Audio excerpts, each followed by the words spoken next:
Well, Duke and Virginia delivered the way we had hoped Duke and Carolina would deliver. Let me tell you why college basketball is so great. Monday night's matchup was full of everything that you want and more. And now it has you guessing, I'm sure, who is going to sit atop of the ACC when it's all said and done. The answer might surprise you of who I feel like is the hottest team in the ACC right now when it comes to men's basketball. Let's discuss. You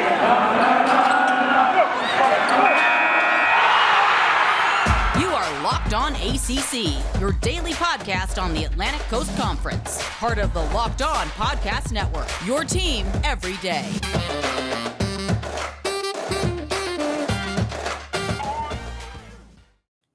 What's up, everybody? Welcome to today's edition of Locked On ACC. Thank you so much for joining me today. I appreciate you holding it down, making me your first listen each and every day. I'm your host, Candace Cooper, and you can download, subscribe to the podcast from anywhere you listen to podcasts. Also, hit us up on YouTube, leave some comments, make sure you hit the subscribe button, and watch the video. Let me know what you think. You can hit me up on my Twitter feed right there at the bottom of the screen. If you are tuning into YouTube, welcome. You know, it goes down here. Usually I have a slew of co-hosts, but I'm riding solo today, and we're going to make sure we hold it down. Monday, we have Ken Gibbs from Locked On Wolfpack. Tuesday is JJ Jackson, Locked On Blue Devils. Wednesday, we've got AJ Black from Locked On Boston College. Thursday, we have Tyler Aki from Locked On Syracuse. And then Friday, we have Drizzy Drake from Locked On Seminole. A great group that always hold it down for me, so I appreciate them. But for today's show, you just get me, but it's going to be good. I promise you. So don't touch that dial yet. Make sure you stay until the very end. We got to talk about ACC hoops here. It's the most wonderful time of the year. We are getting ready for March Madness. More importantly, we are trying to figure out how the Blue Devils caught that L on Monday night at home against a 15-9 Virginia team. But like they always say, that's why you play the game. And I certainly feel like the Blue Devils were sleeping. They probably felt like this was going to be an easy dub. They were coming off a big win against the Tar Heels. They're, of course, slated college basketball best rivalry in sports. Energy, they gave Coach K that big victory. They won 87-67. They're feeling good. I put 20 on the team that everyone says I'm always supposed to be, most competitive with. I'm not so fast, my friends. Coach K said on Saturday, while this was a great victory, we have to pay attention to Monday night because it ain't gonna be we got to make sure we pay attention. I'll let you guys finish that line for yourselves if you're into some slang conversations. But listen, Coach K knew what time it was. He knew one day of prep wasn't going to be easy, and it certainly wasn't. The Cavaliers came in not playing first half up 34-29, came back and finished on 30, put up 35 points to win this thing 69-68 against a number 7 Duke Blue Devils squad. So, of course, we're going to give you the best players of the game, the stars, the ones who struggled a bit, the ones why it was a physical game, and then more importantly, we're going to say, what does this really mean, this win for Virginia? So those are the 3 hits. And then more importantly, who is the team that we got to pay most attention to as we're heading into the final stretch for men's basketball? All right, cool. Players of the game.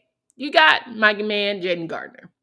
From Duke, hometown, why not step up and be amazing, right? If you know you got to play in front of your family, you always want to try and go off for more points than you can. Man went off for 17, had a key block during the game, had 8 rebounds during the game, 2 important steals during the game. He was just doing his thing, all right? He knew that it was going to be important to step up in major ways. And why not, right? Again, you're playing at home. You're going to have one of those monumental games in order to beat this very good Blue Devils team. So shout out to him. My second star player, Mr. Caden Shedrick, my guy, coming off a bench, 16 points, all right? 6 rebounds. But more importantly, I think it was the 3 dunks, 3 or 4, it might have been 4, 3 dunks that ultimately made the energy shift in Cameron Indoor. When you silence the Cameron crazies, you are absolutely doing something right. He never let the moment get too big for him. When he was down and out, man fell flat on his face, literally, at one point in the game, and was still able to come back with a win. Got a little pat on the butt and kept it rolling. Shedrick is someone that I think really just swung all energy. He swung all moods right? Everything about his play made the Cavs feel like they were in this game. They had control of it, and they never quite let it get away from them. But of course, you got to have one person, right? You got to have one person doing it big, one person who just comes up clutch. And while 7 points might not seem like a lot to y'all, it was the three that Reece Beekman he handled most importantly during the last 7 seconds of the matchup. My man got open, the inbounder, right? Found himself a nice little spot, sweet spot, hit a three, leaving 0.7 seconds left in the game for the Duke Blue Devils, who ultimately weren't able to get back into that bad boy. It was beautiful. It was a work of art. Truly. It was everything that you want in college basketball when it comes down to the final couple plays, final shots. Everything is clutch moments. You can't give up a possession. You have to make sure you score on your possession. You got to play ultimate defense. And I just feel like the Blue Devils were just lackluster throughout the entire game. Only one person that I felt like really held it down for the Blue Devils, and I will say Trevor Keels getting 12 points off the bench, nothing to sleep at. I think he did a great job. But the rest of his team, not so much. So I want to talk about those that struggled, but those are my players of the game, right? Gardner, Beekman, Shedrick, and Keels. All did great. Nothing to hang your head about. But then when you look at the whole grand scheme of it, I just think Virginia came in and meant business. They meant business from start to finish. Didn't play around. Tony Bennett called an excellent game. He was able to really keep his players sound, especially mentally, when it seemed like the moment could get away from them, when there's points towards the end of the game where Duke actually was making a comeback, took a very small lead towards the end of it. But man, they never let it get too big for them. And shout out to the Cavs for getting it done. Again, 9-5 in the conference. You got 15 wins only on the season. Of course, everyone's thinking, this is a gimme. Duke was minus 11 going into the game. Nobody thought that Virginia stood a chance for real. This is the same Virginia team that got beat by 20 by Carolina. And as I mentioned, UNC got put up 20 by Duke. Okay. So, at the end of the day, nobody expected this outcome to be as good as it was. But when I say quiet as it's kept, this rivalry delivered. And if you had any money on that minus 11 of Duke, I'm sorry for you if you put your money on Duke. But there is more opportunities to get into the game as you head into this season. I want to tell you how BetOnline has you covered with more props, odds, and lines than ever before as football continues its march through playoffs. Right to the big game in a couple of days. Okay. We also have college basketball doing this thing. BetOnline.net remains the best spot for all of your sports scores, podcasts, and news this season. And it's not just football and basketball. BetOnline has the up-to-minute info on NHL, boxing, UFC, along with live real-time updates and current games. Don't wait to take advantage of all the new amazing offers available to you in 2022. BetOnline is where the game starts. Now, a bunch of my friends, a lot of them on the Locked On Podcast Network, happen to be in LA right now. I know they meant to bring me. I know it's kind of crazy. They meant to bring me.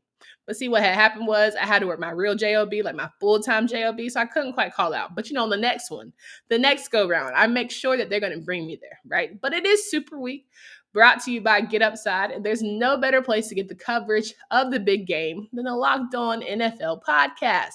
The Locked On Bengals and Locked On Rams are in LA as well as some other friends. I'm not bitter, not at all. They're all week covering the big game. So make sure you take your talents over to those podcasts available wherever you listen to podcasts right after you listen to Locked On ACC. So let's talk about some of the pain points of the Duke-Virginia matchup, right?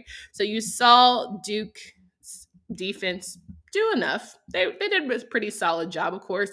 The last play of the game, Mark Williams, I don't know who he was guarding, but he struggled a bit. And then you also had the fact that Paolo Banchero kind of had hand down, man down energy. And then we saw, again, Reece Beekman shoot it down. But it wasn't just Paolo's defense. It was the fact that he went missing offensively. Man only scored 9 points, a season low for Paolo. And it's just something, he wasn't there. A man who literally delivered on Saturday, brought big energy. He just wasn't there. Now, he got stopped a bit by Leaky Blackshaw, again, from talking about Carolina, but ultimately, he was able to get some shots off. Wasn't the case there on Monday night in Cameron, which is what you don't really expect from one of your best players, especially at home. Duke has struggled at points at home, but it just was head scratching to say the least. Another player that I felt like struggled, Mark Williams. Foul trouble was his friend. He had 4 fouls on the night. He wasn't able to deliver defensively like you would usually want him to. It was just an off energy. Did he have some good plays? Of course, right? Does he have some flashy moments? Absolutely. But overall, I think when you just look at what you want from your star players, it wasn't enough. AJ Griffin. Now, this man couldn't miss on Saturday against the Tar Heels, 27 points. How many points do you think AJ had on Monday night? Yes, he was 1 of 7, 2 points. AJ Griffin was held to 2 points, inexcusable. Wendell Moore Jr., 9 points, inexcusable, right? Again, Mark going off for 16 was great, but that foul trouble really got him in a pickle. He wasn't able to deliver like he wanted to. As I mentioned, Trevor Kills did his thing, but your bench overall, you only had 2 from Joey Baker, 5 from Theo John, right? 6 from Mr. Jones, and then 12 from Trevor Keels. Can't happen. Just can't happen for Duke. You can't afford to have that. But most importantly, you can't afford to have Mr. 3 himself, AJ Griffin, only score 2 buckets on the night. Now, hear me clear, not on the whole not in the first half, not in the first 10 minutes, in the entire game. 2 points? Rough. That's rough. That's a long day. That's a long day. 35% from 3, 42% on the night. Not going to win a lot of those going into your tournament season, right? You might get caught sleeping at the wheel. And unfortunately, when it comes to tournament time, you don't get the opportunity to do that again. So they're going to have to tighten up. So if there's anything we can take away from Duke's performance there on Monday night, it's tighten up. Understand the severity of the moment. Like, you can get a couple more games. You're on the road a bit before you come back home for that final one against Carolina. But there are no try-agains when it comes to tournament play. And they know how good they're too good to not be in the top of the conversation. All the talk around, the major college basketball heads were saying how Duke's ceiling is their own and how they're the best team to beat and all these good. Okay, I hear you. But don't let Carolina whooping be the indicator, because don't let that be the litmus test for how good or bad Duke is, okay? Because Carolina has just been acting like Carolina. But that's another story of the other day. I'm not gonna waste your time. I'm not gonna stress. I'm gonna keep it here. Now, what does all of this mean, right? Let's put it all in perspective. Duke drops for number 7. They're currently number 7 team in the country. They'll probably drop to 10 or 11. Maybe, depending on how the rest of the country does, which, for the ACC's sake, not a great look, because we're trying to fight for some spots here in the final moments. I also feel like it's a travesty that some of our teams aren't currently in the top 25, but that's another story for another day. But I get it. But as I've always said on here on this show, everyone is going to bring their best when it comes to Duke. Every single person, maybe not Carolina, but every single team is going to bring their A game when they play Duke, and Duke has to understand that. They have to thrive off that as much as they want to be the villain. You've got to know when you are at home, you got to be the hero, big dog. You got to understand why you are doing this and move accordingly. So, I'm not going to harp, I'm not going to beat them down any more than they already feel. What does this also mean? ACC, who's the hottest team right now? Is it a Virginia? Can you see them kind of sneaking in and maybe helping some other teams get into the NCAA conversation? Because if you think about it, that was a very solid, quality Q1 win for the Virginia Cavaliers, right? You got other teams that are knocking on doors trying to get some really good Q1 wins, but you have some teams that already have that. Notre Dame, who's currently sitting in second place in the ACC standings, right? You have Duke, who have beaten some really quality teams here. No worries about them. You got the UNCs of the world, who desperately need a Q1 win in order to be in the NCAA conversation. Will they get enough politics alone? Probably. Do they deserve it? It's getting a little dicey. They're going to have a way better showing in the ACC tournament play and in March on round 2 when this happens to convince me. Wake Forest absolutely deserves to be in the conversation. Why they're not, forever have me head scratched, okay? But I think a strong performance in the ACC tournament will help their case as well.